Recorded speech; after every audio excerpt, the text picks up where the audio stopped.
Good morning.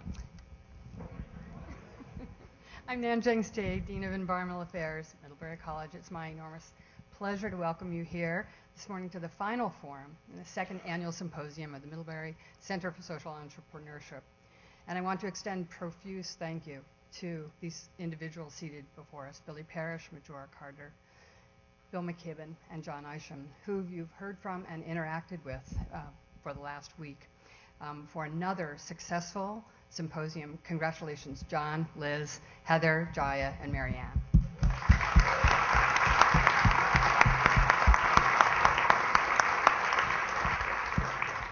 Once again, I'm going to dispense with introducing people and just say a few words and pass the moderating on to John. We're so honored that you all have set aside time to be with us today, share your experiences and your thinking with all of us, and more in particular by engaging with our students. These individuals are some of the brightest stars in our constellation of sustainability and climate movement. They're exemplars. Along with a handful of others, you guide us in your actions, your words, and your deeds. Our goal as educators is to fill the night sky with more stars, with students as you go out into the world and find your place to make a difference. Jon Isham often speaks of preparing students to have meaningful lives. Billy, the other night, talked to us about having purpose. Majora, having connection and commitment to your community. And to Bill, and for Bill, and always to have the ability to impact positively global issues of an enormous magnitude. Combined, these are meaningful, bold vision for education. We hope today you will help us understand how to achieve that with our students and in our lives. I don't need to tell you that higher education is at a crossroad, it's at a watershed, whatever metaphor you want to use. Ron Leibowitz said in kicking off the symposium the other night, reimagining a liberal arts education to reflect the needs of today means equipping our students, for starters, with what a liberal education offers, and has offered for a long time. But it also includes, and more than ever, a set of skills to follow our students, to allow our students to engage in and address so many challenges new to this century and to this and future generations of students. That's Ron talk for we need to change, we will evolve, we can be nimble, we need your help. So it's really incredibly important for you to be here today and to hear from, we need to hear from a wide range of people, including those of you in the audience. We ask you to walk in our shoes, in our boots, if that may be the case for today, this morning, and share your learning journeys with us. We have embarked on a 2-year adventure to redefine education for sustainability and the environment at Middlebury College. We're inviting thought leaders, we're inviting our friends and colleagues, we're inviting our students to engage in these discussions and dialogues with us so that we can learn from you more what it will take for us to educate students and to mentor them and to help them go out in the world to have purposeful, meaningful, connected, and inspired lives. Thank you so much. Let's get started, John.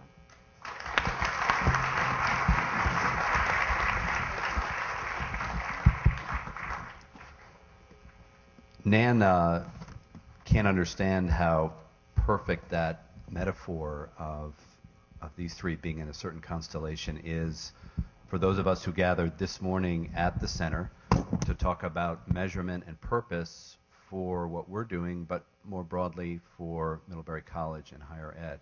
We had a wonderful session around coffee, and I promise you coffee's coming here for our group in a little while. And my former Harvard classmate and great leader in all this, Lisa Nitza, made a point about halfway through the meeting this morning to say that you really just need to know what your North Star is. You need to know what your North Star is. And Nan, in some wonderful way, you bring out that same metaphor here, and I think that's one to hold on to for all of us. As we begin, let me just say, at the risk of sounding sappy, but being quite sincere, Nan is the North Star for us on this campus in the environment. Environmental directors of environmental studies come and go, but Nan is the Dean of Environmental Affairs and for so long has set the tone for what we're doing and is somebody who's out there to wrestle through the difficult process of changing bureaucracies to make things work in a way that is at once elegant and determined. So just please join me in thanking Nan for her leadership.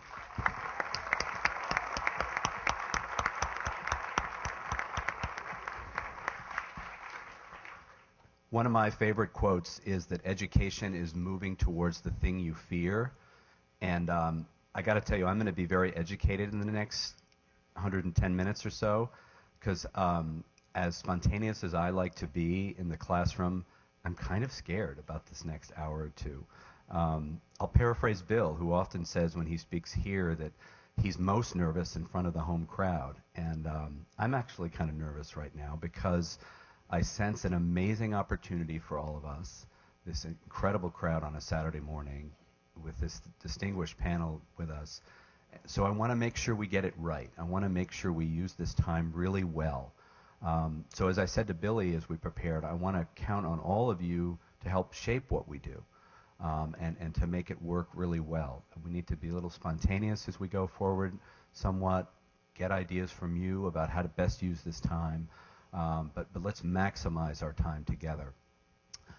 It seems to me that some goals for us and a metric for us as we finish up by noon today are as follows. To help us focus a little bit about what Middlebury's North Star is. What are we trying to do here? What is the purpose of a grand liberal arts college like this?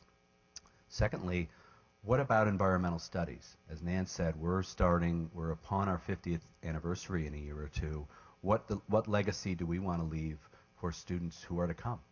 What are we trying to shape for them in the future? Environmental studies being such a key part of the constellation, if you will, of Middlebury. And then I think it's a great opportunity to reflect on this week. We began Sunday night with Bill's Do the Math Tour. Just let's do it up for that and give it up for Bill.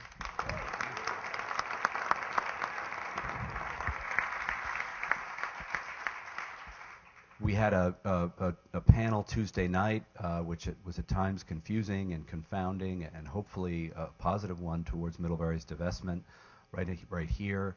And then, of course, we've had this symposium. We've had winter term going on. So this, by any measure, has been an extraordinary week on this campus. So it's a wonderful opportunity, I think, for students in particular to reflect on a week well lived. What has this week taught you about education and what we should be doing? I think that's a good goal for us here.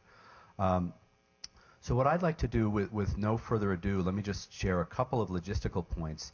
I have been told by every colleague of mine at the MCSE that the most important thing I can tell you for some reason is that these little books on the table, you can keep them. So the idea is not that you write stuff and then leave it for us. As wise as your notes may be, they're probably best kept by you. So hold on to these books. Bring some home because the second annual symposium is ending in a few hours, and therefore the half-life of this book is not that long. So the books belong to you. And as I mentioned, we'll have some coffee and stuff in a bit, so we'll have a chance to stretch our legs. So I want to start as we get ready to hear from Billy, Bill, and Majora with a question for you all. And you can do this around your tables in the back there, and I'm going to ask you in the spirit of so many of Billy's exercises to think for a moment. And I just want you to answer the following question. All right, so listen up, and you can write in your glorious notebooks. For me, a life well lived is. Fill in the blank. For me, a life well lived is.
So who needs another like 15 seconds? You need 15 more seconds to figure out your life? What's up with that?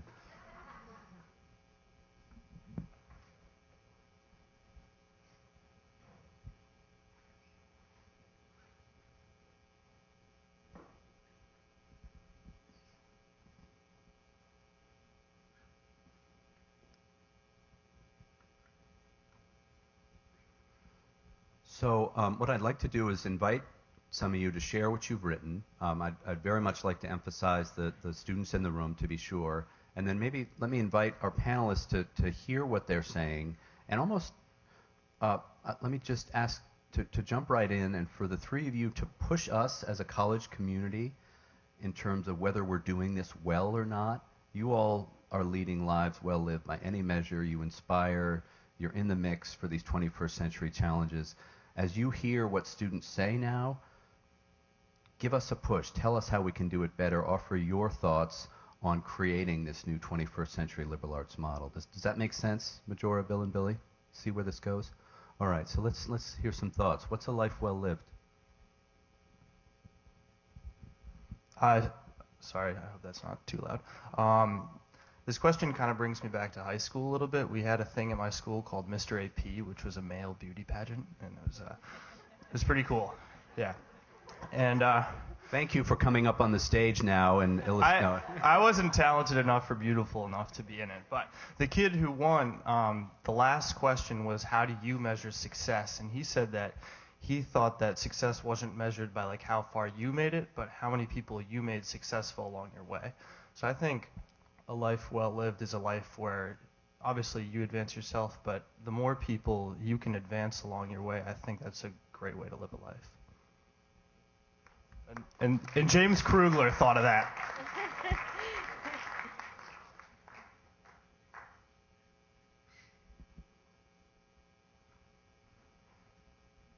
Who else?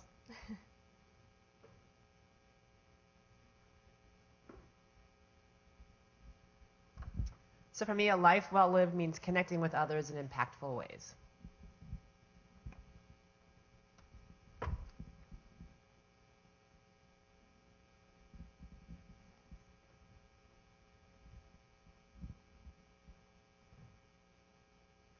For me, a life well lived is a life in synergism with the wild and society, and living healthily and just being able to have a self-sustained, closed-loop homestead whilst contributing to the world and constantly having a means to be educated.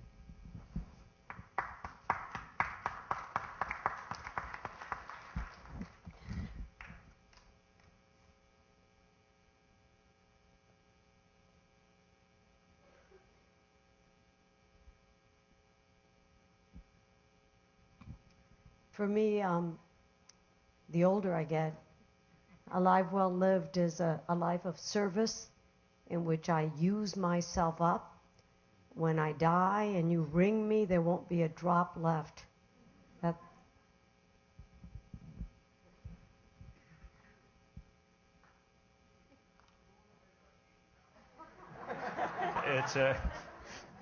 You're well on the way.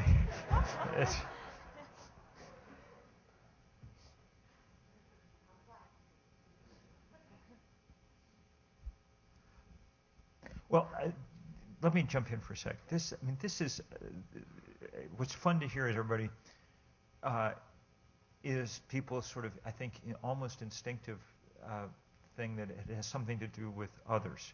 And that's really good to hear because in a way it's countercultural at the moment. This has been we've lived through the period of high consumerism where our whole emphasis has been on our own individual advancements at all times. I was just talking with Bronwyn about this morning over at the radio station, and we were thinking about it some together. When you think about a college, there's two conflicting things going on at a college all the time, it seems to me. One is this, we're teaching you to go out and be rich and successful, and it's all about you, and you're the customer of this place, and so on and so forth. But the other sort of more deeper, interesting one is that it's a very unusual spot. It's almost the only 4 years in the standard American life where people live the way that most humans live for most of human history, i.e. in close physical and emotional proximity to a lot of other people. And that's why we like it. When the old grads come tottering back across the quad, in May, and they're all like, "These were the happiest 4 years of my life." It's really not like, "Oh, I wish I could take, introduction to economics again." It's more like, wait a minute, hold on. In fact, I've never heard anybody express that desire. It's more like this was, a moment when there was always people. So if you think about the irony of these two things, it's that, to a large degree, like most other parts of our society, sort of nominally anyway, higher education has taken its job as to prepare us all to become rich enough that we'll never have to live that way again, to sort of, equip you all to go off and have your own, sort of starter castle for entry-level monarch, someplace out across the American landscape and do what you will. And it's really, so I guess what I'm saying is the thing that's great about colleges are that they are communities. And I was thinking about this in the context of all this divestment stuff that we've been thinking about this week. In a sense, to me, that's one of the reasons why it's so important that we do it, is because it's a kind of compact, within this larger community. The kids who are, I've got another 25 years left on this planet if all goes well, knock on wood. But undergraduates now have 60 or 70 years. So if I think of it myself as a kind of individual, and I say, well, what the hell, but one doesn't. One wants very much. There's, I think, this deep instinct that we've gotten away from in the last 50 years, but very deep instinct to be part of something larger than ourselves. And that's what we honor when we do the right things. Especially when we do them together.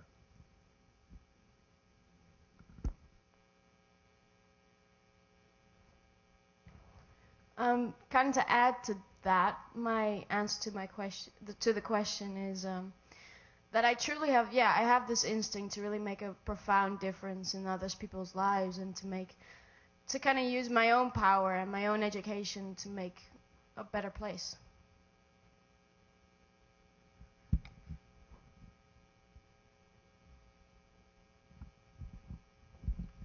One of my purposes is not to get in the way of the love that's capable to be received and to give, both at a personal, community, family, and global level. And as an educational community, to go beyond the old thinking, which requires me to know what the old thinking is or was, in order then to go beyond it.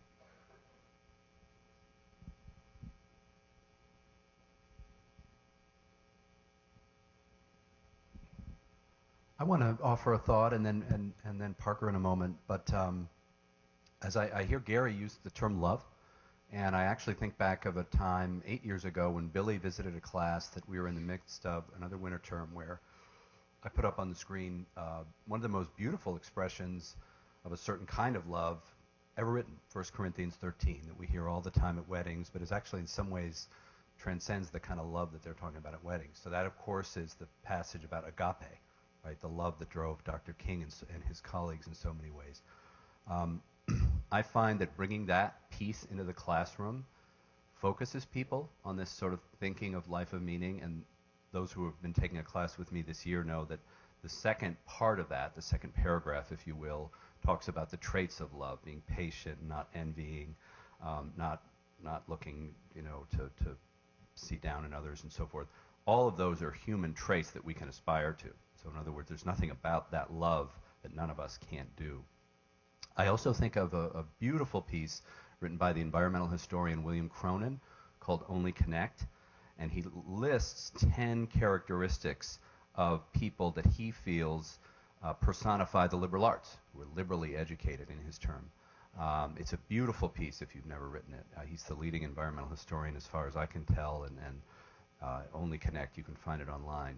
He ends that piece essentially talking about agape, and that what we're really trying to do is to push that forward, the characteristics, Gary, that you just thrown out. So perhaps by way of a challenge, Billy, maybe you could reflect a little bit on your experience at Yale. There's a tension here, right, between reading the great books, reading pieces that are 2,000 years old that are getting at the human condition. So celebrating humanism, celebrating what our faculty do so well as scholars, and yet at the same time unleashing the kind of life well led in a complicated 21st century. I think what we don't want to do on this campus is to be a campus that's just preparing people for an active life per se. It actually should be a life of reflection. So I want to, if any of those thoughts help us, I think it would be very helpful for you all and others here, of course, to help us to find that balance, if you will. How can we do this well, honoring the tradition of the liberal arts, honoring what Cronin puts up so clearly in that piece, and yet at the same time giving students an opportunity, as they have this week, to take on the world's challenges. Help us think about that balance.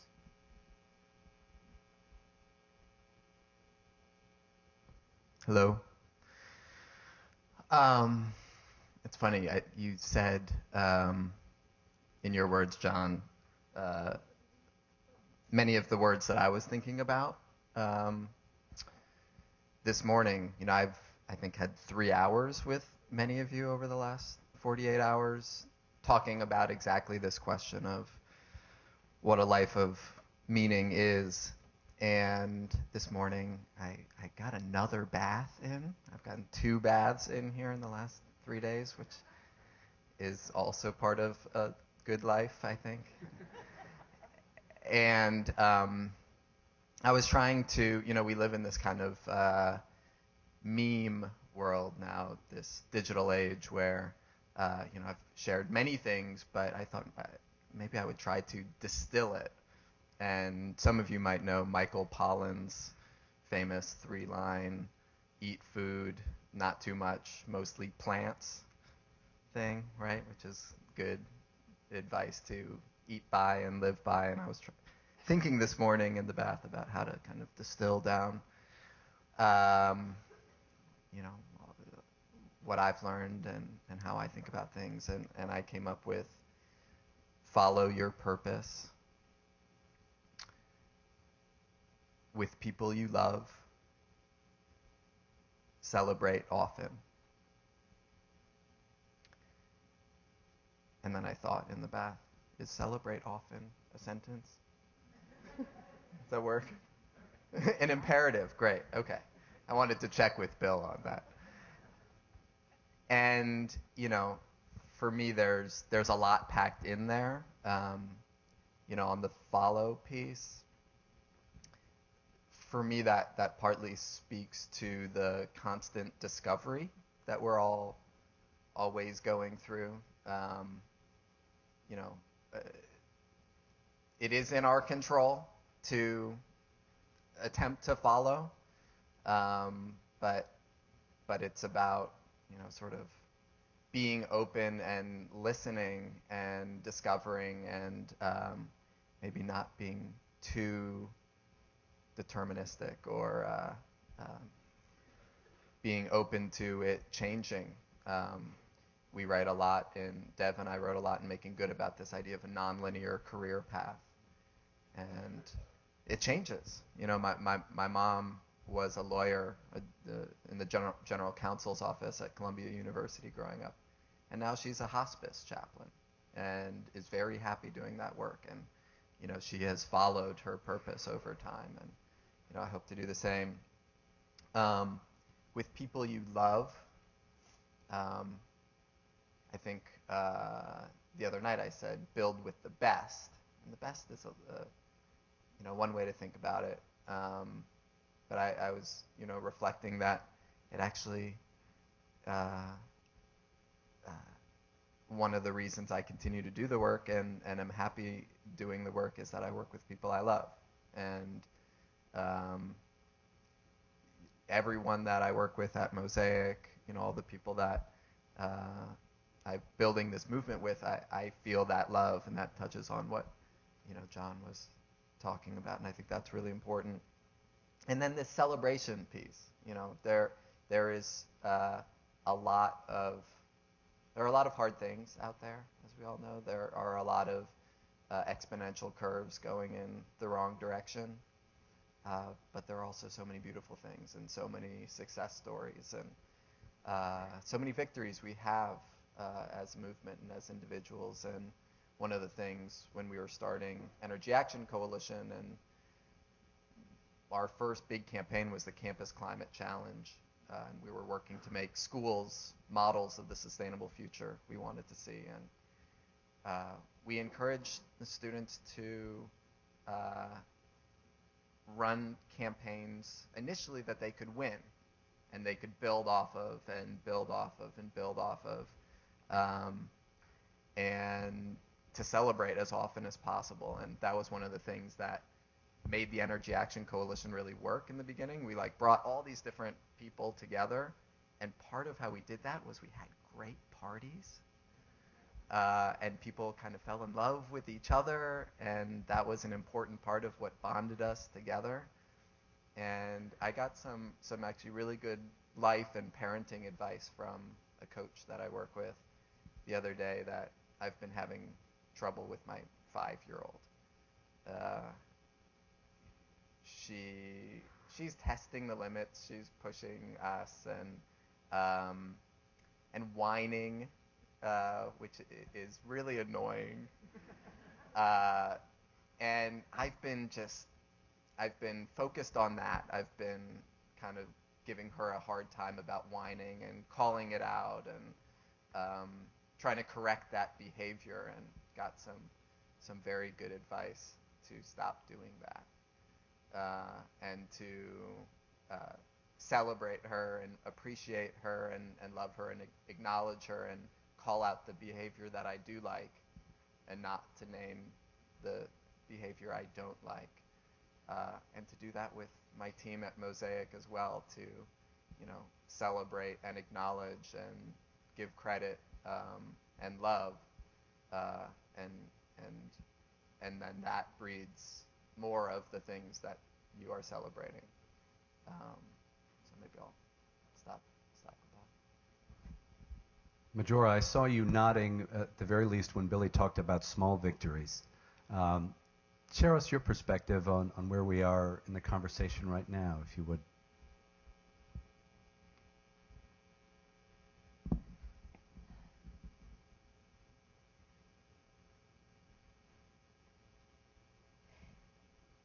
We live in this world where I think people believe that you've got to be big or go home. And I don't feel that that's always realistic most of the time. And that I think sometimes we've sort of even conditioned ourselves to believe that if we're not accomplishing just everything all at once, that somehow or another we've not done something. I was really struck by all the beautiful things that I heard folks say at the beginning of this event, and how it was all about connections with people, and in essence building community in these ways where you felt that your life would be enriched by contributing something to someone else's. We are such social animals that we feed off of. It feeds us in a good way, as it nurtures and nourishes, our spiritual, emotional, I think even physical well-being, when we are actively living a life where we are working to support something that's bigger than us. And it doesn't have to be an enormous thing. I mean, it could be something as simple as being kind to someone. And it's must be, it's strange for me, and I reckon that we all kind of experience it to some day, because we're considered folks who have accomplished a lot. And I think sometimes when, after folks see a presentation, or or just read the list of things that we've collectively, individually accomplished, like, I definitely get the sense from people, it's just sort of like, oh my God, I can't do that, so therefore there's just nothing I can even try.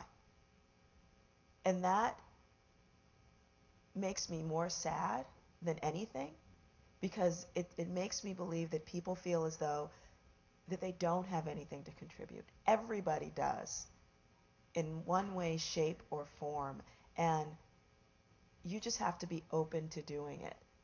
And I think that's some professional advice, and that's also personal advice that you could take to any relationship you have. And I think it is what separates us from inanimate beings, the ability to love and to care for and to just respect and find beauty in anything that's outside of us.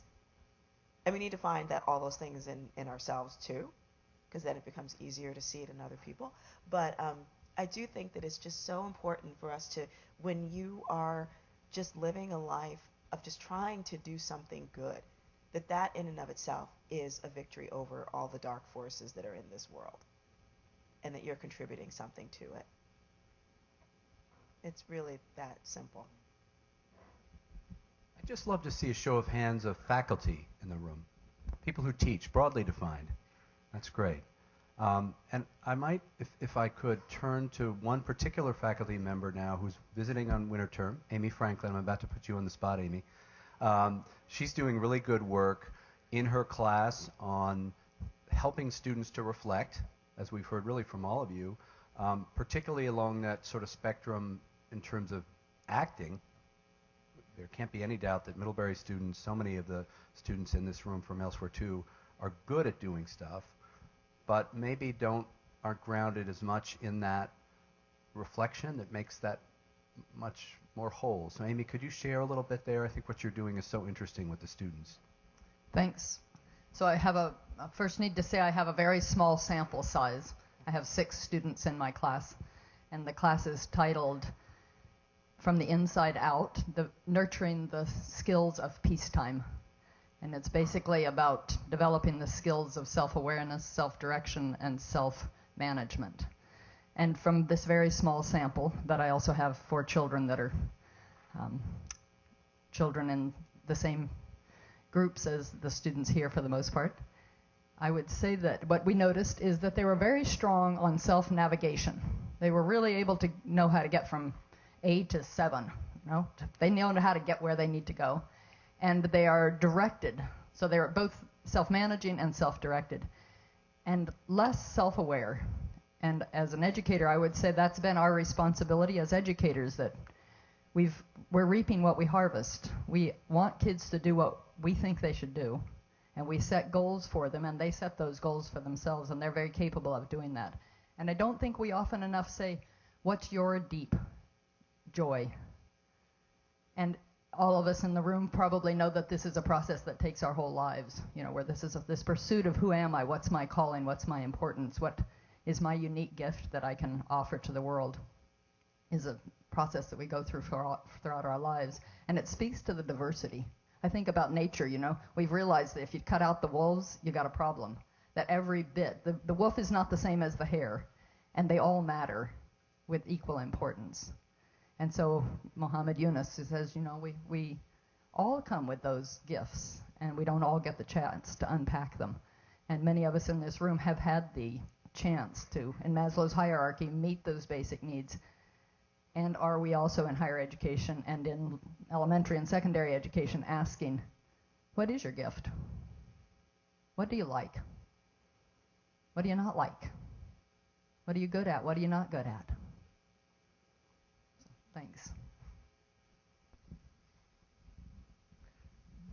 What a rich conversation. It strikes me that one way to ground it all the time is to remind ourselves that it's not an abstract conversation. I.e., in a certain sense, I guess one way to say it is we're not in peacetime at the moment. If we think about what's going on around us in the world right now, the biggest thing that human beings have ever done is underway, the quick transformation of the climate. In the lifetime of everybody in this room, we left the Holocene and we've moved into something else, and it's not working well, and it has the potential to bring down everything around us very quickly.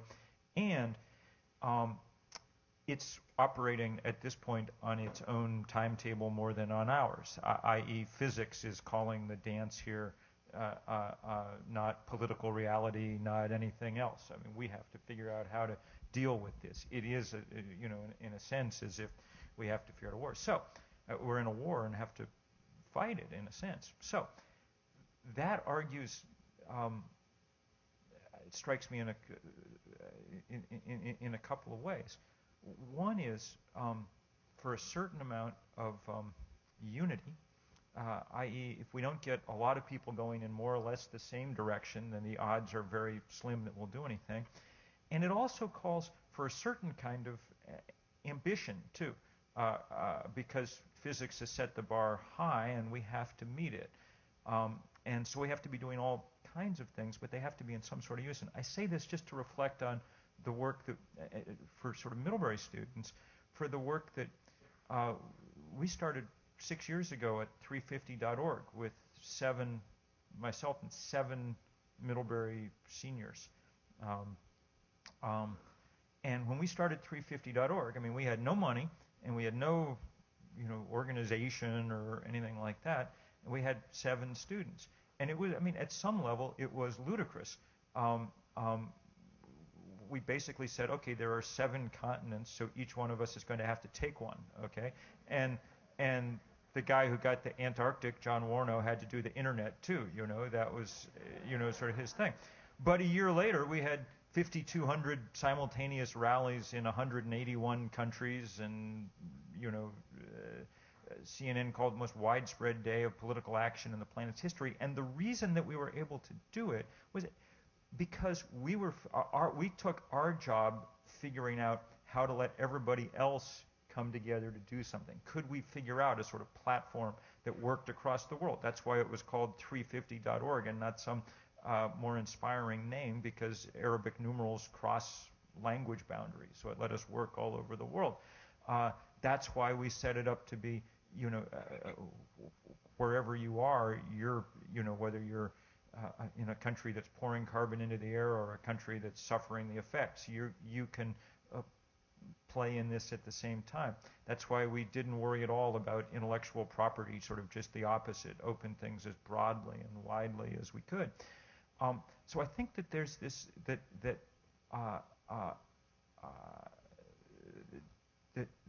there's both a need to think ambitiously and a great ability, of people in this room, faculty, students, staff, trustees, everybody else, to figure out how to think ambitiously and creatively in ways that move us quickly ahead.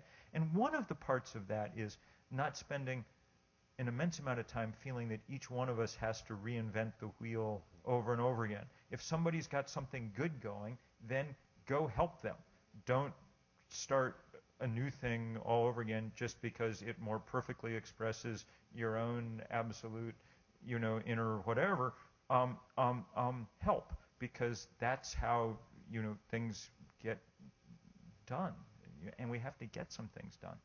So that's a perfect moment to bear down a little bit, it seems to me, on the role of faculty. So I want to come back to that experience when you started 350, reflect a little bit on what some of those students were doing, and then, again, I want to really bring out the historical liberal arts in the context of all that Bill just talked about. So those 7 students included Jamie Henn, who was, at the time, writing a thesis comparing the civil rights movement to the emerging climate movement. They included Will Bates, who was writing an ES thesis on the religious part of the movement, looking at it from a bit of a historical perspective. At the same time, we had Minna Brown doing research in social anthro on communications around climate. And we also had Lindsay Franklin, who was doing something not dissimilar to what Will was doing. So to me, that's the sweet spot, right? So that the students are doing that work in the classroom with the scholars and so forth, but then things are being applied. I'm going to turn to my colleague Kathy Morse, who's here, who is an environmental historian. I had the pleasure of visiting her class a couple of springs ago, and it was the class where she talked about the birth of the environmental movement and so forth in the context of the 60s and 70s. Kathy would be too modest to say this, but she's been a leading light in bringing environmental justice issues forward in our program, something we identified needing to do a few years ago. And I think it's fair to say that Kathy maybe have some differing views on the relative weight of some of these things.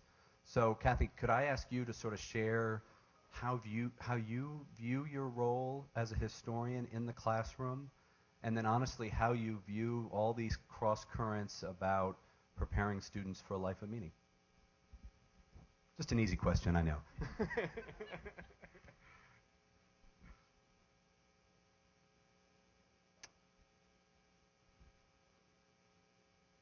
This is completely spontaneous. John did not prepare me that I would be asked to speak today. I think Jamie's thesis was on Earth Day, the first Earth Day, which allowed him to look at the historical moment of April 1970 as the largest national moment of protest and voicing of environmental concern up to that point in American history. And hopefully that examination of the historical record informed his reflection on the movement he himself was working to build at the same time.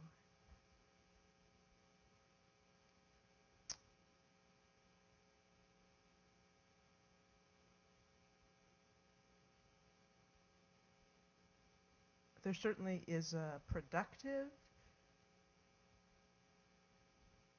and difficult tension between the traditional practice of study, reflection, and scholarly work, and the practice of taking knowledge into the world and fostering transformation. And it's a delicate line upon which we dance and over which we argue on a daily basis on this campus. There are a spectrum of beliefs about how we find the sweet spot of balance between the mission of liberal arts education and the mission of social transformation. As a faculty, I would say, 200 odd people, each of whom has a separate opinion on where that dance should lead us, where the college's mission truly lies along that line. And we, I think, struggle as a community to find a shared vision of the exact sweet spot, of the exact balance. So I hope that we can continue the conversation and that we continue to argue with each other about balance, about finding the right balance between critical inquiry, embracing the past, and the realization that millions of people have struggled with these questions across centuries, and that we are somewhat called upon to study and reflect on the way humans have approached these questions in the past through literature, through science, through social science, through all of the different fields of inquiry, and to honor the work and the thinking of the past as we reflect on acting and shaping the future. And that the deep critical inquiry and asking hard questions and making room for dissent and debate and differing opinions is central to the project we share on this campus, and that we've seen extraordinary examples of that this week, certainly, and I certainly share in celebrating the extraordinary conversations that have unfolded this week.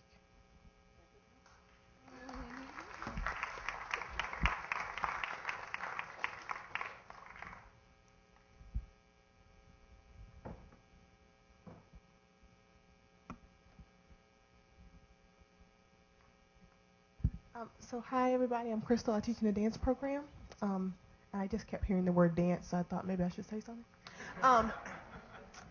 And this kind of goes along with the comments that were just stated, but also John's reference to that text in Corinthians, because later on it says that love keeps no record of rights or wrongs.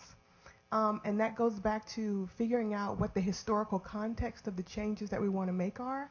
And I think as a professor here, we often equip our students with a lot of power and information, and that sometimes turns into blind idealism. And then when they're struck by the real logistics of what it takes to get people to understand change and not just take it on, it's a slap in the face. And I think if we can figure out how to find that dance between what is history, what is future, and acknowledging the precipice on which we prepare our students to stand, then we are embodying them or equipping them with an inner confidence that is not shaken by circumstance. And that's kind of the way I see it in the dance program. In terms of my climate change is about getting two bodies to interact in the same environment and acknowledge that their energies affect one another, and then they get to kind of take that into a larger context with the rest of you guys.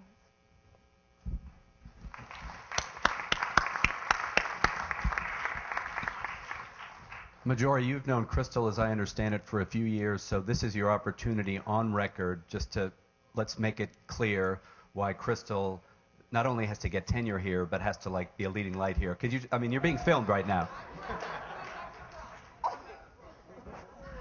Well, but I'm going to try to help you get your tenure.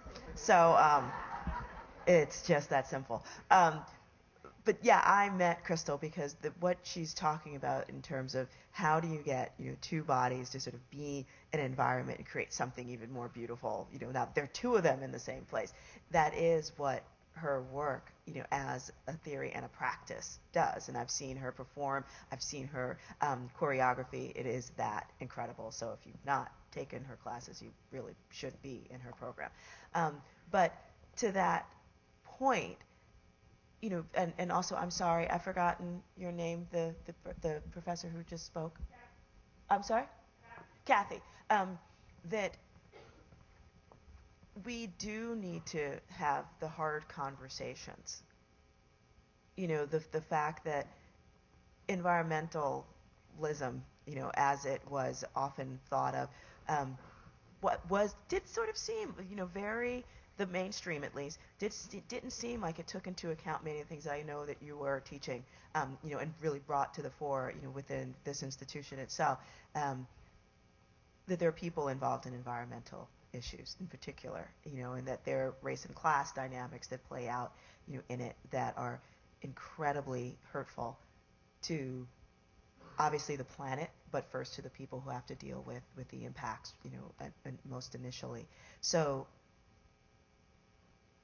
and unfortunately, this is a country who has not had, the kind of truth and reconciliation that other places have had, and so it doesn't surprise me that we don't take things like race and class, gender even, into account, in terms of how we plan for our future. But it doesn't mean that we can't do that.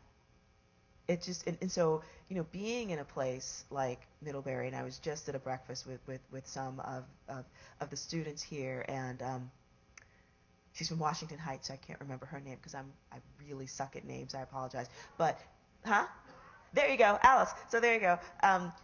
Just help form what, we've had 200 people here, discussions about, the hard things that, frankly, mostly outside of a liberal arts college, you're not going to be discussing. Like, let's talk about race. Let's talk about class. I mean, I think that's a really powerful thing to be doing.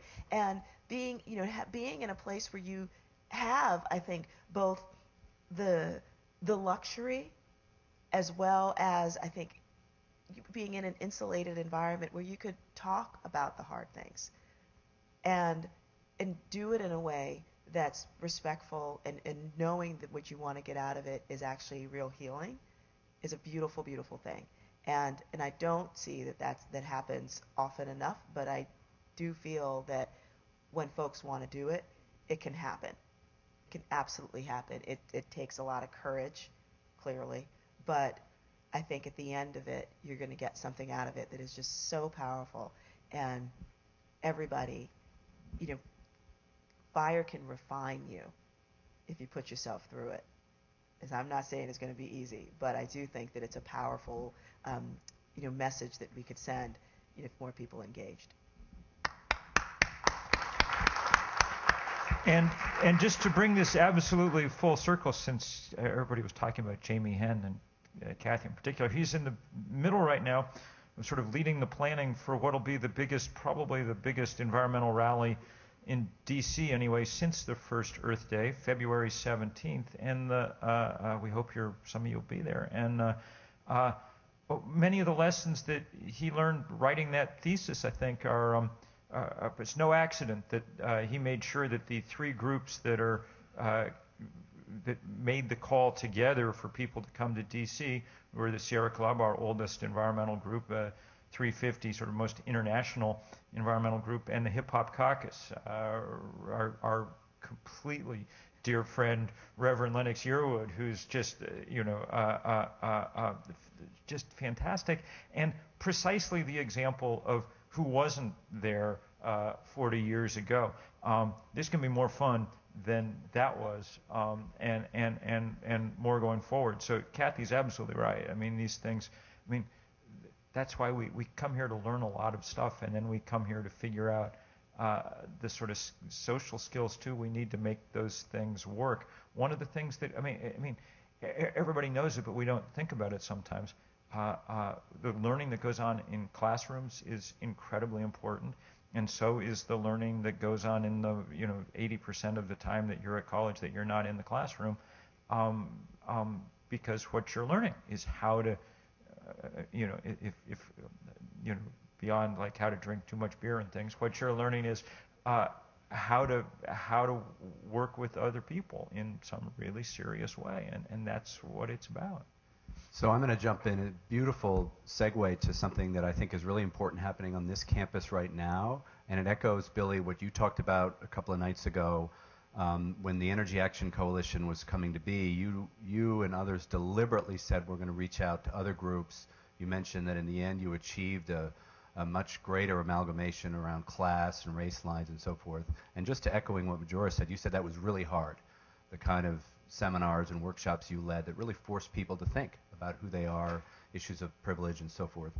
On this campus, I'm going to probably get this wrong, but I think we're in the second year of a winter term-based program called Just Talks, and I wonder if a student or two could speak to that and what that's about and maybe the hope therein.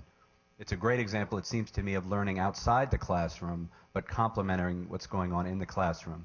And somebody here is being asked by her peers to speak about it.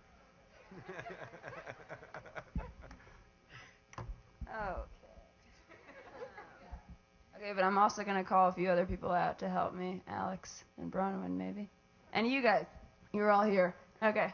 So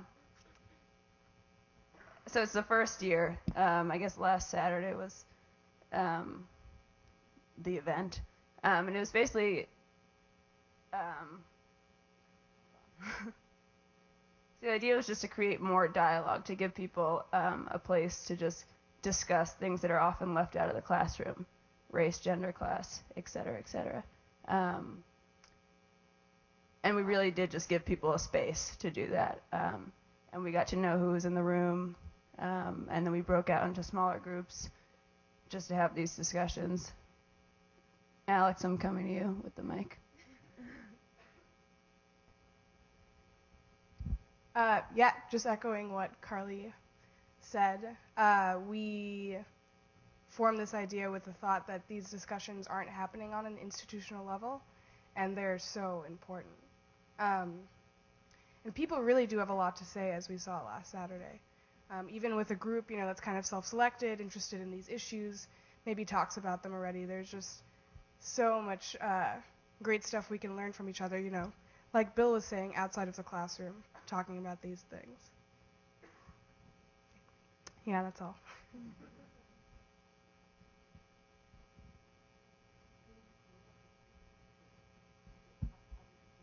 We're being asked for more of an explanation of what Just Talks was, Carly.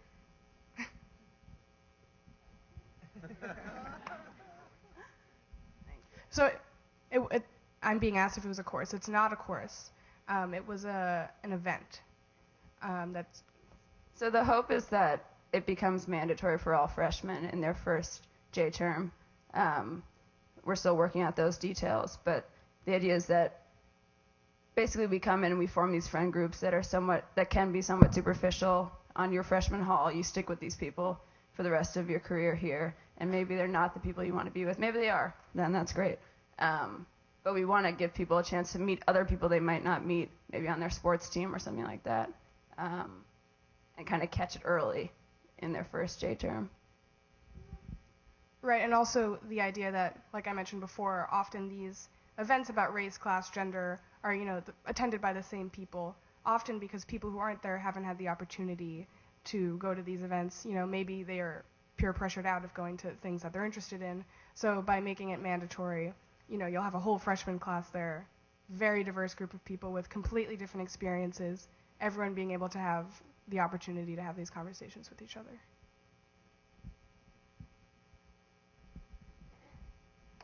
I've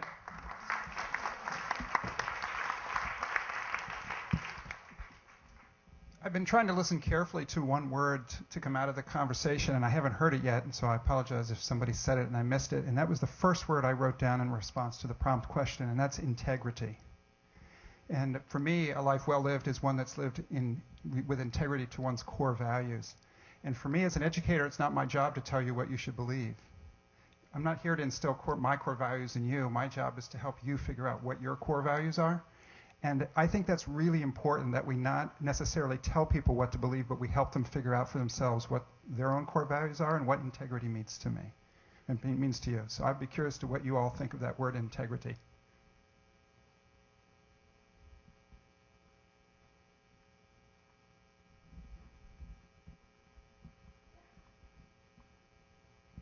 I'm highly in favor of it.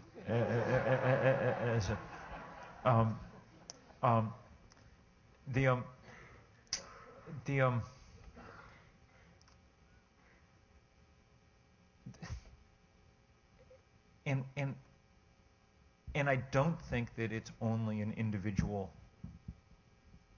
value. I think it's one of the things that that communities have to embody. I mean, since my instinct is always to bring things to the here and now. I mean, it's one of the reasons why I think Middlebury's going to divest, for instance, because it would be inconsistent with what we've told ourselves about our own place for the last 20 years. We came to this joint agreement that we cared about sustainability, and we cared about it enough to build good buildings, and we cared about it enough to, make environmental studies. What did John McArdle call it? Peak of whatever it was, and all of these sort of things, and it would be inconsistent for us to say, okay, but it's all right to pay for that by putting our money in the opposite. I think that's why, maybe above all else, we may end up doing this. But I think that all these things, all individual values, and all the sort of learning we do are all absolutely what we're here for and incredibly important. But they also, in the end, things actuate, things become real when we make consequential decisions about them, and sometimes, there's periods in human history when those consequential decisions aren't that important, but there are periods when they really are. Fascism arises in Europe, and then you have to go decide whether you stand up to fight it or not. The Arctic melts, and then you have to decide whether you're going to stand up and fight it or not. And those are the moments when you find out whether the kind of education and integrity and everything else that the kind of society you've built has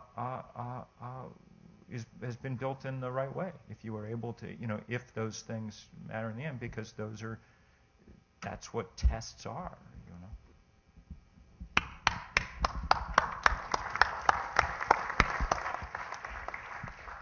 So I want to propose, in terms of this process, knowing that I personally need yet another jolt of caffeine, that we stretch our legs in a moment. Before we do that, let me propose this to everybody, and I'm very good at stealing ideas from fellow faculty, so here I am stealing from Amy. She talked about something she does in her class, which is 2 stars and a wish.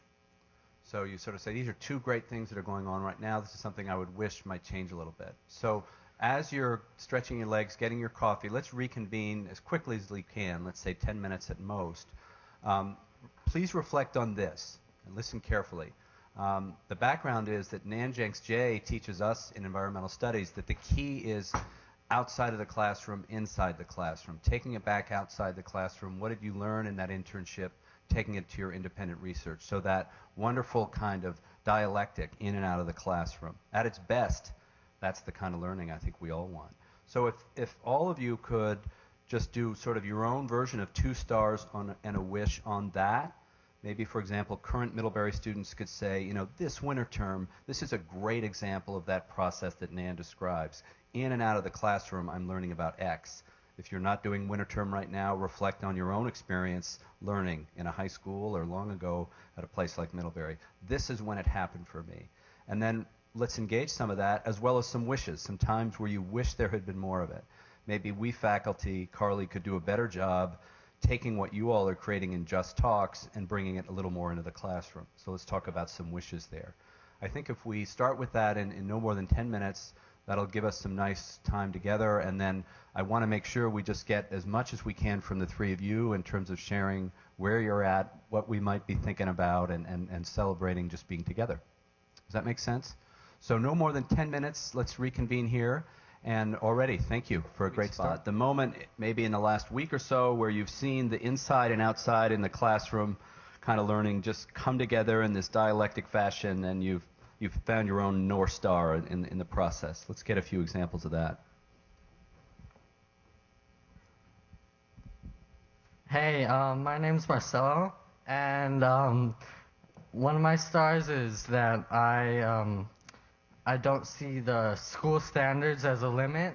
I see other opportunities to learn, and this helps me in learning as a total, as a human being, to learn as much as I can. And one of my wishes is, I'm in high school now, and we have these standardized tests, and I want these to stop, because these tests we're basically taught what to learn instead of how to learn, and I think if we got these to stop, we'd learn how to learn and become better learners as in the end. Okay, thanks.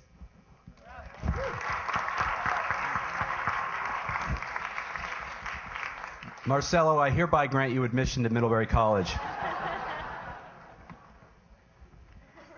Hello, my name is Barbara, and a star for me was the moment when Majora and Crystal Brown were talking to each other, and it was the first time where I'd seen 2 women of color, 2 black women at Middlebury having a very profound conversation, and not only that, but both just examples of just what we can become. And I think it's so tough here sometimes to see black women in positions that you both are in, and it was really inspiring to see that. So that was a start, and I think Middlebury, you could do better, so let's work on that.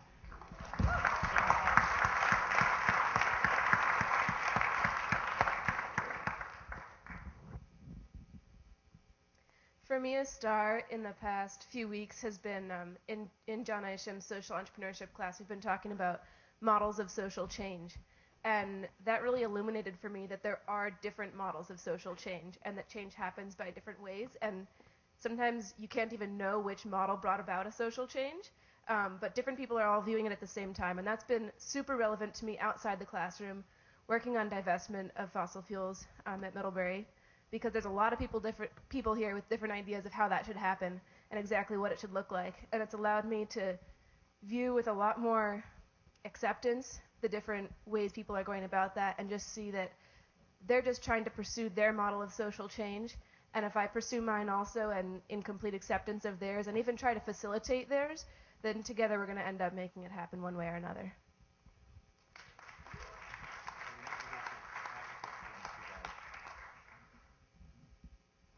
My name is Caroline, and I graduated 2 years ago from Middlebury.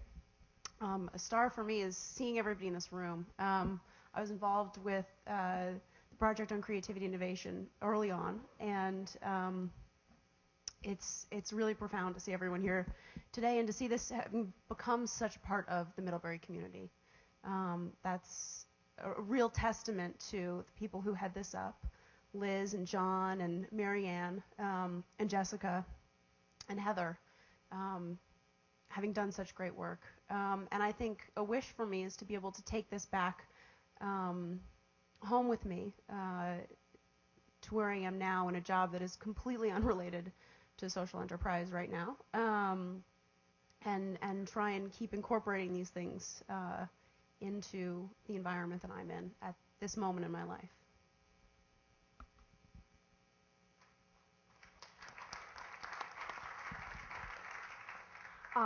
I'm no lit major, but I am in a lit class right now for J term, and called Madame Bovary. And the protagonist of the book, Madame Bovary, is, she's never satisfied with what she has. She's always seeking out, seeking what's next, seeking what she doesn't have. And it's just, it eventually leads to her own demise. And it's really, taught me to focus on the concrete, when you're trying to build change, or just in your life, like, you are in the right place, you are enough, and you're doing the right thing. So focus on the concrete.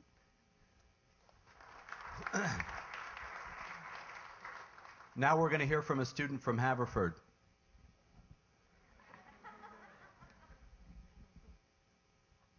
I think on that note, I think it's really been helpful to be here and consider the ways that you can bring kind of critical facilities and thought about all of the things you care about intellectually, and bring that into a concrete sort of plan for any number of things, but maintain that criticism as well, and kind of figure out how to make something generative from that. And I think there have been a few comments today that really speak to that for me.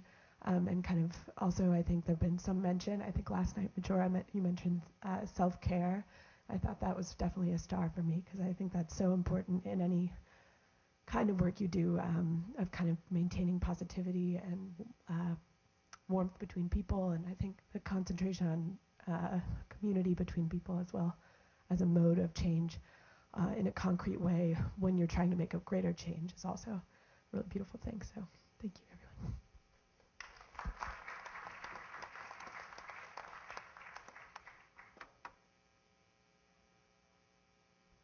I just also wanted to identify completely with Majora what you said earlier about not feeling like we're, go big or go home, like we're not capable of doing these amazing things. We're not capable of making these changes. We look at people like the panelists on our stage today and think, wow, wouldn't it be amazing? But I'm not that person. And I think for me, the most powerful aspect of coming out of this is meeting so many people who are really not that different from me and from myself, and just realizing that we're all imperfect, but we all have this amazing untapped potential. It's a cliche, but Gandhi says, be the change you wish to see in the world. And I think really, for every one of us, it's not about having enough. It's just making the choice to use what we have to make a difference. Thank you.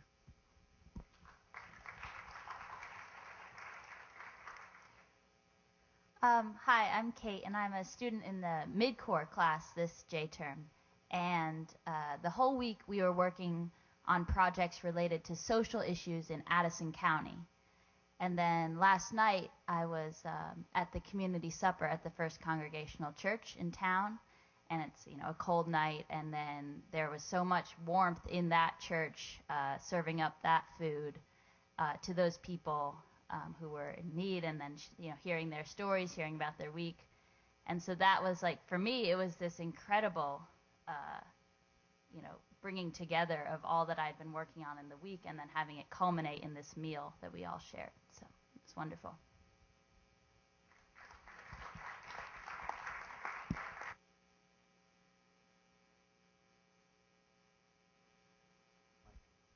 As we settled back in, Billy, you said you had a provocation. What is that? So this is a risk. This is all feeling, we're challenging each other, I think, but there's a lot of warm and fuzzies going on right now, which is great. You know, Bill shared a kind of overarching context for purpose and, you know, what's going on in the world right now with climate change. And I'm glad he did that, because that is one of the kind of contexts for all of us in making a career and a life going forward. And I wanted to share another one that I'm thinking about a lot and seeing, and that I think impacts how we think about what the purpose of a education is, liberal arts or otherwise. We haven't heard anything about technology. I spend most of my day interacting through technology, on the computer, on the phone. It is fully integrated with my life at this point. And I think about, you know, biological evolution and the pace of biological evolution over, you know, human history. And then I think about technological evolution and the pace of technological evolution over human history. And one of them is accelerating faster than the other. The rate of technological change is one of those exponential curves that is kind of changing everything. You know, my daughter's, my 2.5-year-old is already very adept on the Android phone, and you know, one of my investors in Mosaic is the lead designer for the Google Glass. Has anybody seen that?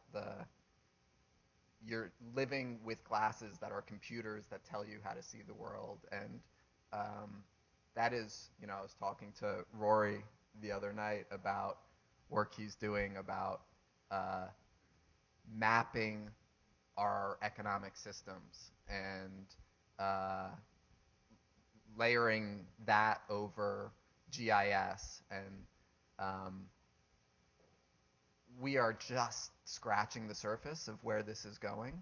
And, you know, when I think about what President Leibowitz was saying the other night about the education, you know, the idea of a liberal arts education began in a very different time, in a time that's not the same as the time that the young people are graduating into, and the next round of young people will be graduating into. And, you know, when I think about the core competencies we need to develop to be successful in an age where computers are doing a lot of the things that humans have done and creating new opportunities, I think that's inevitable. And I think, you know, some of those core competencies are things like teamwork, critical thinking, writing, coding, engineering, design. And those are different competencies than I think the liberal arts education in some cases was set up to support. Some of those are on, but there are new competencies that we need to be training young people to learn and be strong at for them to be successful going forward. And it's just another layer of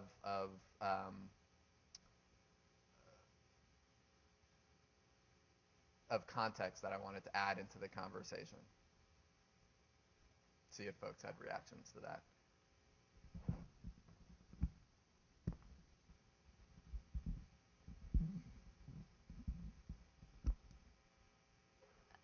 Maybe I can link it back to Two Stars and a Wish, where I guess this is my star that you mentioned this, and the wish is kind of that Middlebury opens the possibilities more for everyone, so not like just the beta, analytical thinkers, like the science students, but everyone in general to be more accessible to technology, because I agree that this is a huge thing that's coming up and opening up so many possibilities for different ways, I guess, also to bring about social change and to connect to people through the internet.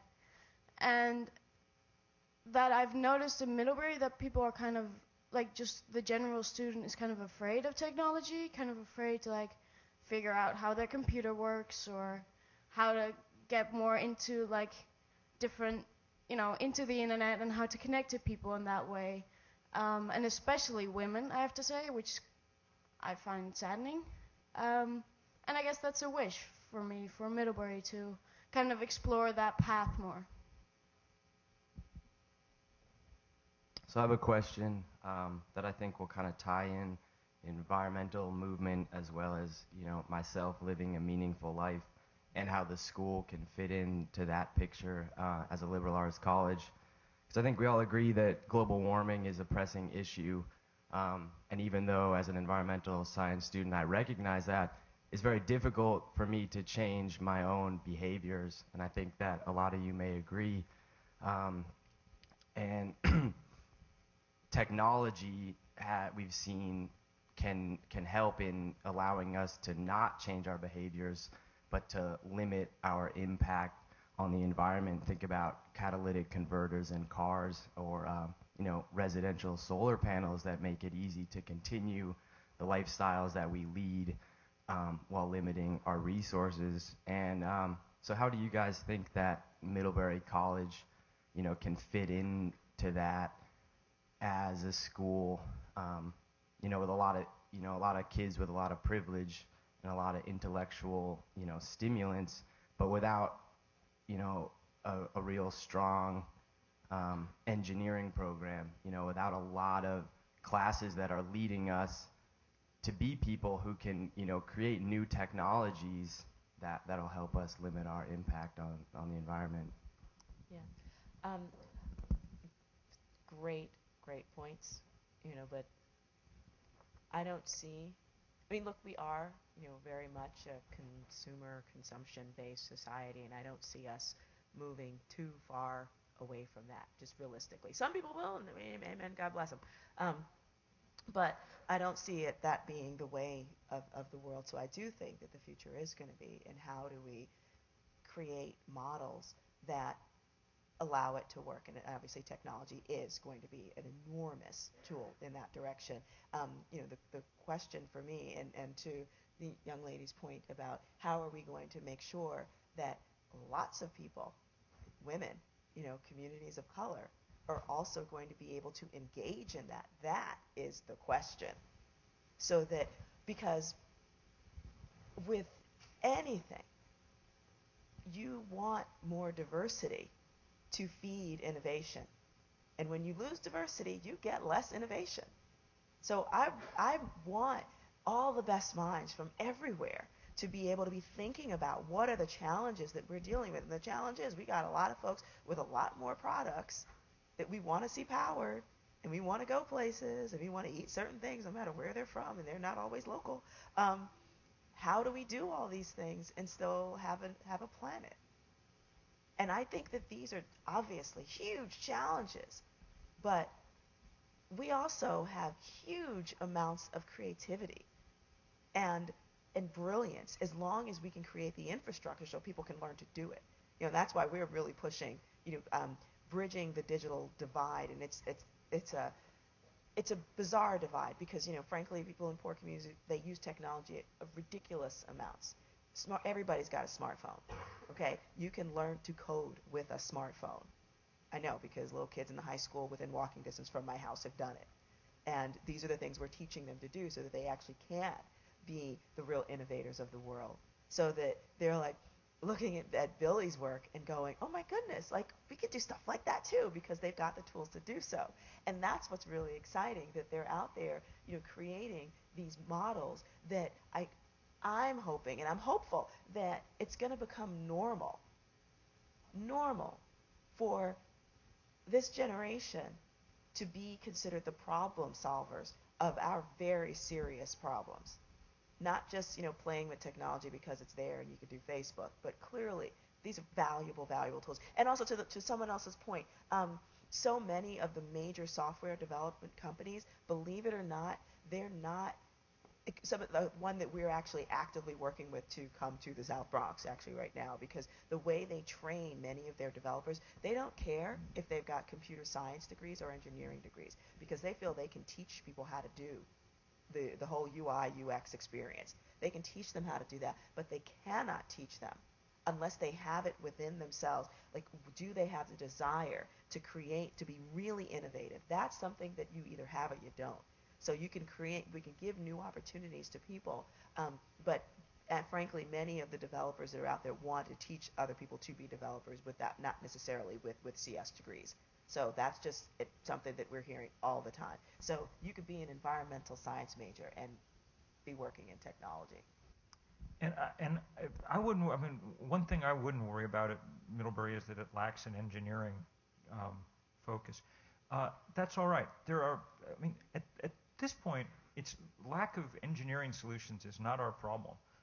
We know how most of the things that we need to know how to do, people have discovered, and other people are hard at work who are good at these things. Okay, our problem is way more the kind of the sort of software that puts it all together. This is the point Billy was making the other night.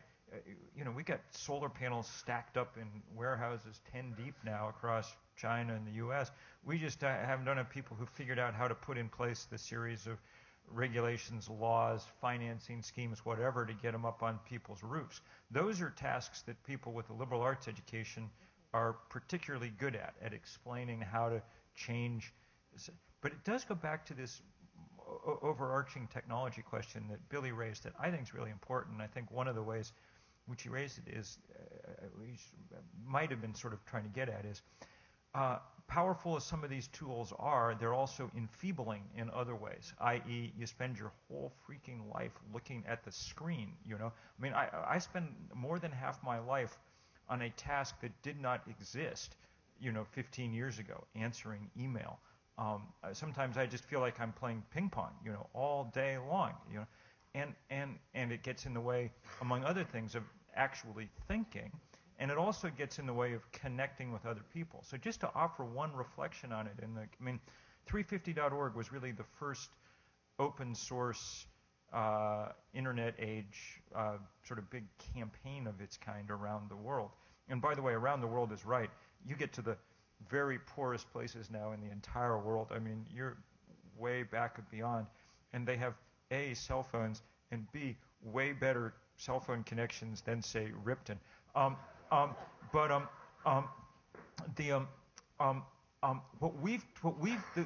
paradigm that we've worked out over the years is it's really good to use the internet to figure out how to bring people together, but you better bring them together in the real world, because that's where people actually find enough power. I mean, the notion that we were going to change the world by sending email petitions around to each other just turns out not to be right. You've got to get people active together in the real world. And then you can do great things too. I mean, our sort of innovation was figuring out that once we had people in the real world, we'd have these images, and we could then use Flickr was our first, kind of breakthrough medium. We've got like 40,000 images now of demonstrations and things all over the world, and they're one of the things that's been incredibly powerful in helping people understand that they're part of something very large. The problem with the potential problem, I think, with our sort of immersion in screens is that it tends to have this focus of making us highly individualized again, that it's one more tool to kind of make us individuals as opposed to, and figuring out how to use it in order to make us feel part of something large is a trick. and one that we work on just all the time. And it's completely fascinating, and it's the kind of place where, insights from disciplines like psychology and sociology are of enormous value. And one of the interesting things about them is that we have this whole new set of data to help us. I mean, the kind of metrics about things like who opens what email and how long they read it for and what they look at when they click through and things give you an incredible insight into how people perceive and think about things. And we learn more just constantly. We send out, say at 350.org, an email blast to a few million people every few weeks. And every time we do it, we're testing what, different taglines work and what makes, and it's completely interesting. But the key is trying to use it to make people feel powerful together, not as the kind of, to make them understand. And I'll shut up here, but it's the way to really think about it, I think, is as a kind of emerging architecture for a lot of things. So the architecture that Billy is putting out for energy is an internet architecture. It's millions of people contributing to the grid instead of a few centralized places. The architecture that people have been putting out for food over the last 10 years, the kind of farmers market idea, is an internet architecture. It's everybody bringing something and everybody taking something away. And these are potentially big advances on the architecture that we grew up with, which was, 3 TV networks telling you, what the world was, and, a few huge supermarket chains telling you what you got to eat, and so on and so forth. The problem, though, is that it also can lead to this intense solipsism and become one more sort of part of a high consumer society, which we no longer can, really quite afford to deal with. So that's, for me, that's the interesting dividing line in what Billy was talking about. So I have a thought, and it's an incomplete thought, so please bear with me. But I just want to go back to what Jeb said about technology enabling us to live our lives the way we've been living them.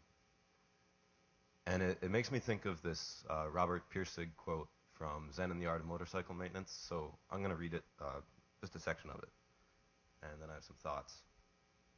But to tear down a factory, or to revolt against a government, or to avoid repair of a motorcycle because it is a system, is to attack effects rather than causes.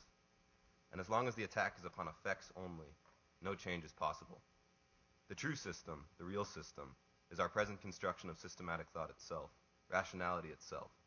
And if a factory is torn down, but the rationality which produced it is left standing, then that rationality will simply produce another factory. So, I guess one thing I'm thinking about is we're trying to create change in a sense that we're trying to solve these enormous problems. But I think to solve these problems we need a very fundamental change. And I guess my question is, where in the conversation is this kind of awareness that maybe we shouldn't be talking about enabling our current behaviors, but fundamentally changing the values and beliefs that we have.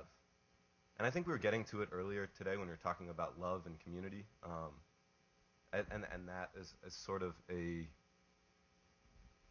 new way of thinking about the world. But I just get the sense that that's not completely in the conversation. And I guess what I'm trying to get at is, can we include that kind of the others, like, can we make the conversation more two-sided, if that makes sense? And I'm going to shut up now too. So.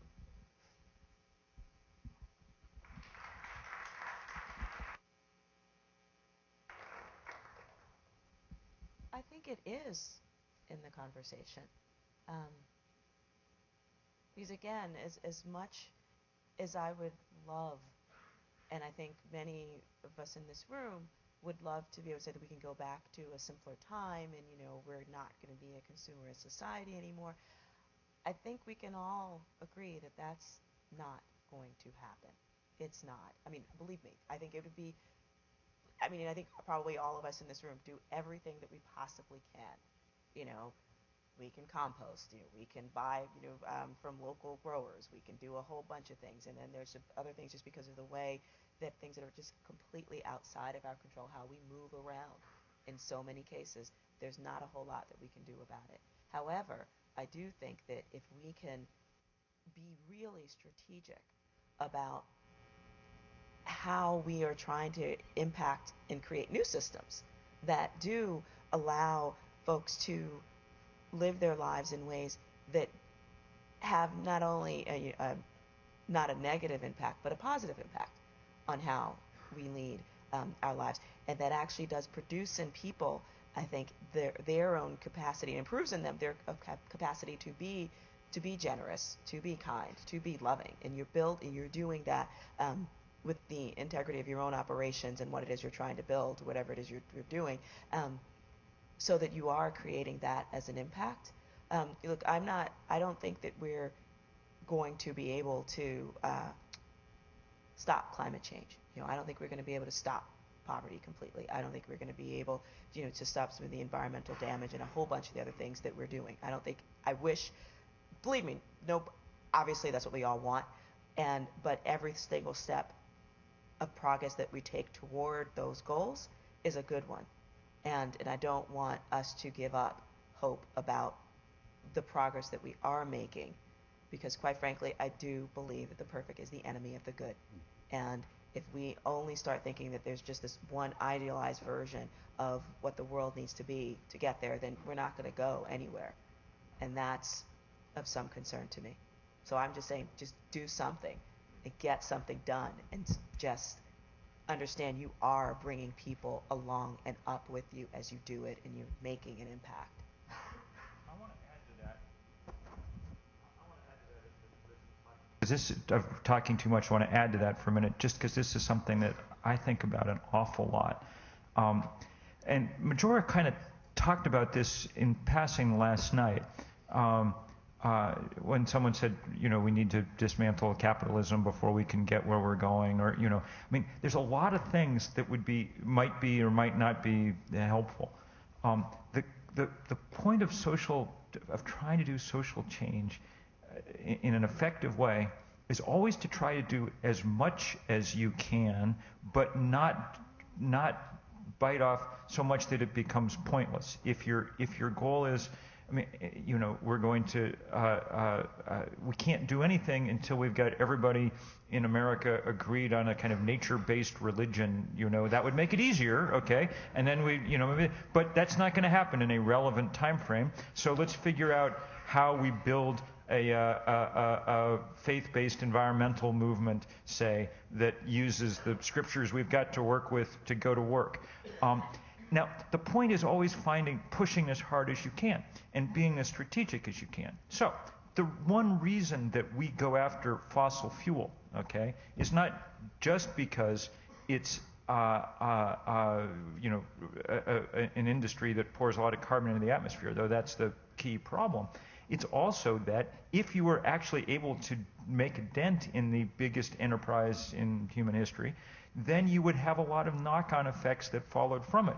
Because they're also the biggest corruptors of our democracy. Chevron just made the biggest post-Citizens United, gift to our political donation.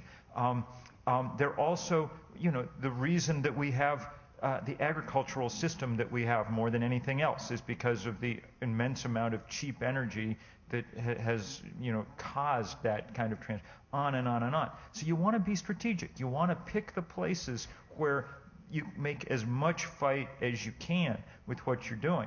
Because, and this goes back to what I said before about physics, in the end, if we don't slow down, say, climate change pretty fast, then all the other talk is moot. Then, we can have this became pretty clear watching New York City go underwater in the course of Hurricane Sandy. Or watching our great organic farms in Vermont wash away in the course of Hurricane Irene. Okay, we got to do both these things. We got to do great stuff at the local level and build the kind of systems we need. But if we don't also manage to make large-scale, effective change at an upper level, then we all feel good about whatever particular thing we're working on, but it gets washed away. I mean, figuratively and literally. So, that's why coming together as communities some of the time to do the huge tasks that we're faced with. I mean, it's why people put aside other things too when it came to World War II. It's like, okay, we got to go work on this for a while, because if we don't, then the other things we're working on aren't going to matter in the end. Okay, and it's not that we got to do it all the time, but it is why when moments come up, and say on this campus, divestment's one of those moments, then we got to do it and join in this sort of larger thing. And then we also do all the beautiful, the stuff that, I'm thinking about this all the time because I'm finishing up a book right now, the sort of working title of which is Home and Away. And an awful lot of it's about how much I miss being in Vermont, which I love more than anything on earth. I was home. They named me Vermonter of the Year last year, which was a great irony because I spent well less than half my nights last year in Vermont. I'm out on the road because if we can't make those big changes, then the other ones don't work. But it's that mix all the time. That's what it means to be engaged in a really epic fight, one whose outcome will be measured in geologic time in this case.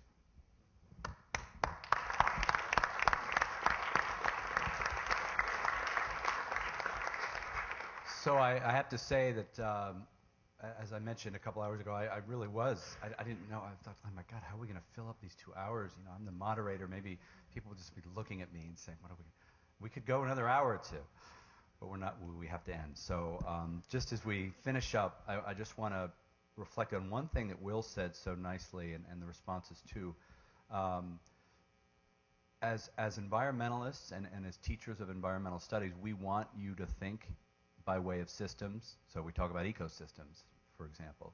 And this is one of the things that our colleague Jack Byrne brought up when we began to sit down and evaluate what we're doing collectively on this campus in terms of environmental studies, sustainability, maybe a new summer program, the work that we do in and around the center. So I think what I hear from that in terms of that specific goal is maybe to sit down with some students and say, look, we all get it. We need to be thinking in systems, but maybe we need to be a little more intentional about how we're doing it. Maybe there's some material that we're not yet bringing into the classroom, or some of your work, Jack, that could make it that much more clear about why systems matter. And that plays into the traditional studies too. So that's just a thought on that front in terms of our goals here. So just procedurally, I'm going to turn to Heather in a moment, who's just going to offer some final thank yous for all we're doing. And I know that'll include our panel. And then Samantha Strom, who's just back from a semester abroad, will have the last word in all of this. Okay, so I think we need to thank our speakers for the morning. One more time, a big round of applause. Thank you all.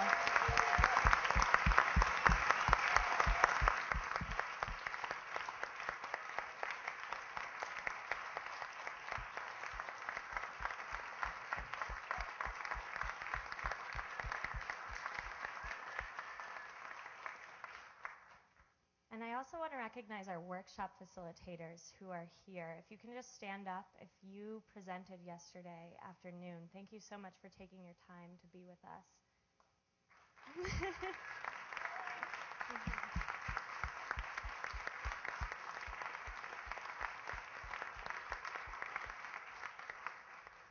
There are a lot of people who made this week happen. So if you are an MCSE or mid-course student, or you presented in the last couple of days, if you can just stand up right now, that would be wonderful.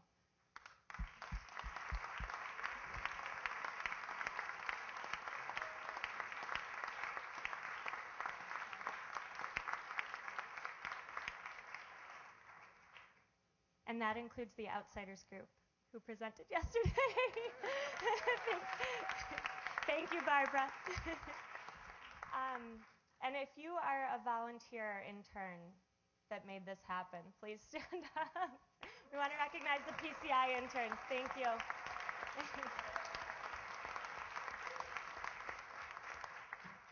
So we hope to see you all next year.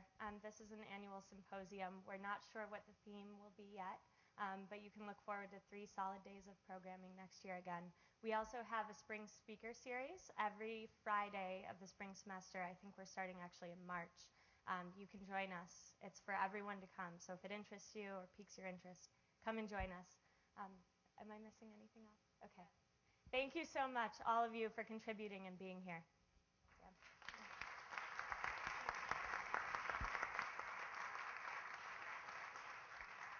Thank you so much for coming.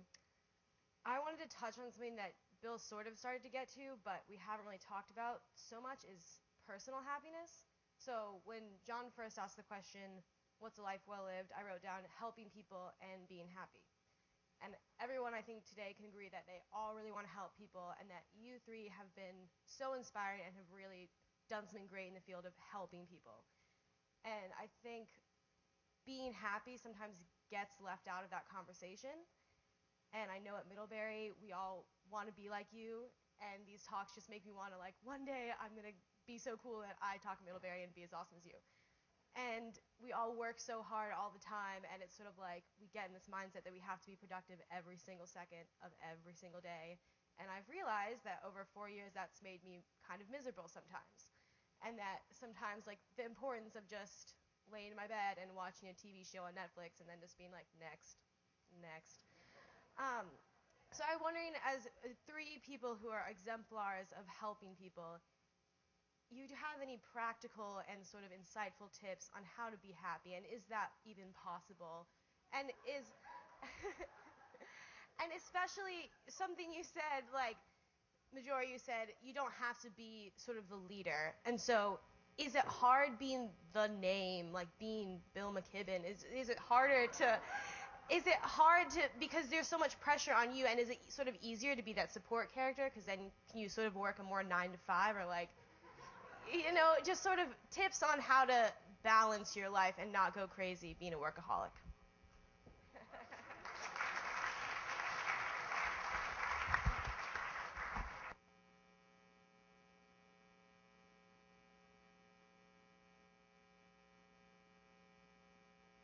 Player, I didn't work 9 to 5.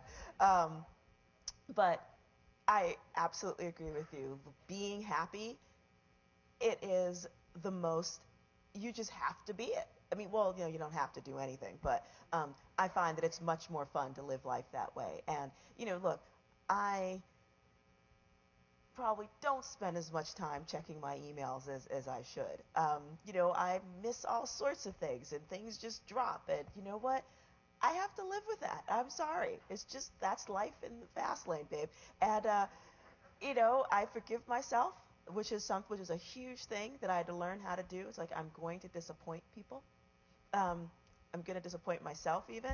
But, yeah, I have learned a whole lot about, you know, I, first of all, take very seriously that I am in a position where people do look at me, and I am deeply humbled and deeply grateful, because I understand it's a privilege. It is an absolute privilege to sit where I do, and to know that people look at me and expect stuff. And so with that comes an enormous amount of responsibility, and yes, it is hard. I'm not going to lie. But at the same time, it's really beautiful to feel that kind of love and appreciation. So it's a beautiful thing, and I'm deeply grateful for it. But you do have to take time for you. You know, you absolutely do.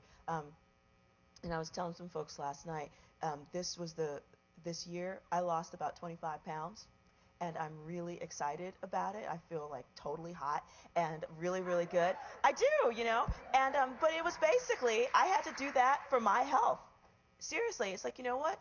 I'm black and female. I have like all those markers in my history, from high cholesterol, high blood pressure, blah, blah, blah. And, you know, and I could get diabetes, obesity. I could get it so quickly. And I was just like, who am I, especially given who I am, not going to show that I take care of myself and present a model for what is healthy and happy? How dare I not do that? And And I have to say, so that was what pushed me. But then I realized, it's actually fun being able to look good in skinny jeans. So that's been a really interesting thing. But I do take the time to spend time with my family and my friends that I was not doing before. And because I know at the end of the day, yes, I will absolutely remember all the fabulous things that I've done in my life, but I'm also going to remember that I have an amazing husband, that I have beautiful friends, that there are people who literally will go down with me like every day of my life, and that there are beautiful things that I could go to and play, and it just, that's what makes me happy. And knowing that my work is helping other people do the same thing, that's gravy. But it's a really tasty gravy, that's all I'm saying. So it's all good.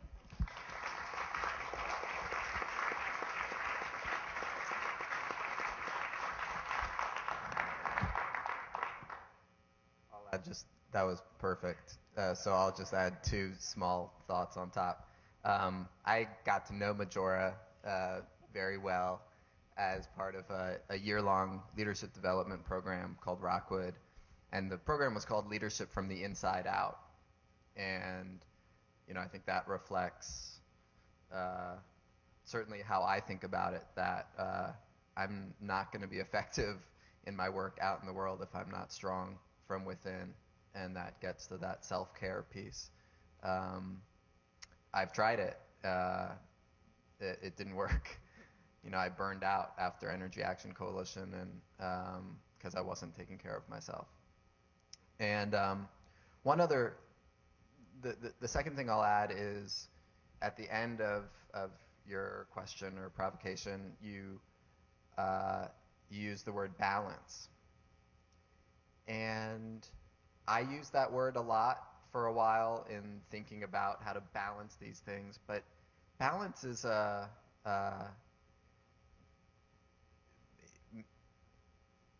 makes me anxious. Balance means you're always trying to keep things up in the air.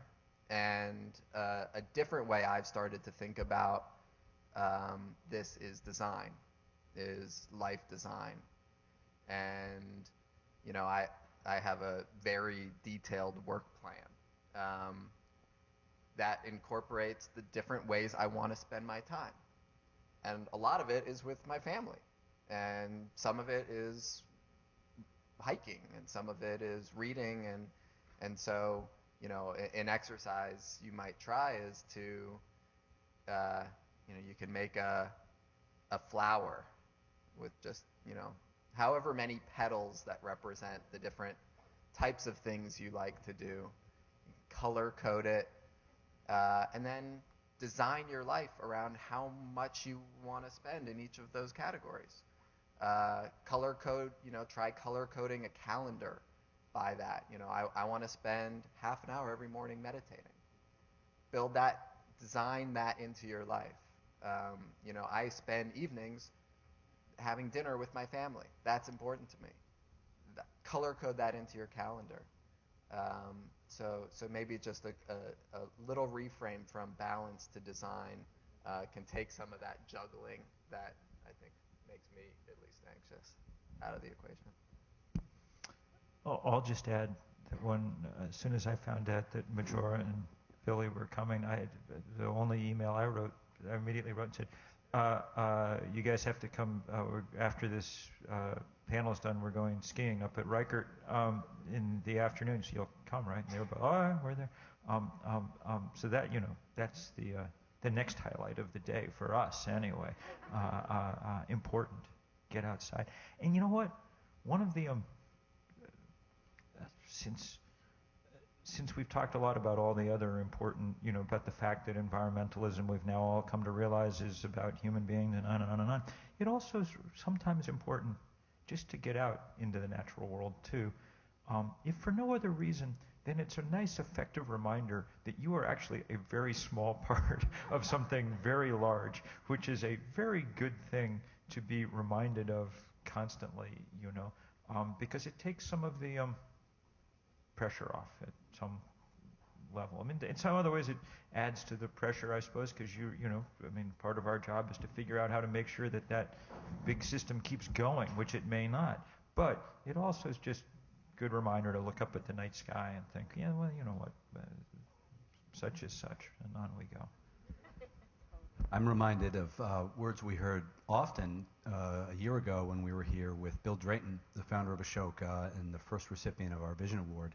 And he uses this phrase, give yourself permission. And it's a beautiful phrase, give yourself permission to discover your happiness, give yourself permission to move towards that life of meaning you want. Bill's an analytical guy, to put it mildly, and that's a phrase that he realizes speaks to all of us. Not a bad way to end, for us all to give ourselves permission to do what we hope to do, and allow me to ask you to give yourself permission to thank our three panelists one more time.